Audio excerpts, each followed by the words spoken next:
to'g'risida gaplashdik, kaplaman to'g'risida gaplashdik. Endi bu qora qog'ozlar turibdi. Bu nimaga? Просто oyoq kiromaga solganmisizlar buni?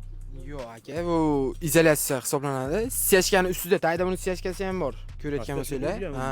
Bunday siyashkani ustida qora qog'oz. O'z qora qog'oz tagida saqchi ham bor. Izolyatsiya. Kak izolni o'rniga qilganmiz-da. Arzonroq tush. Ha. O'rtasida durpa bor, bu yog'ida stashka bor. Nimaga unaqa? Hozir urvinga chiqarib olgani qo'yganmiz. Yerni qattig'ini chiqarib oladi-yu, katlamanda. Oldin unaqa bo'lmasdi. Hozir shunaqa bo'lib qolgan. Proyektda shunaqa bergan ekan. Avval siyashkani ustidan izolyatsiyani ustidan padushka. Bu hozir padushkani ustida turibsiz-da biz? Yo'q, izolyatsiyami bu? Izolyatsiyani ustida turibsiz-da? Mashq holatda endi padushkani tagida o'rnida turibmiz.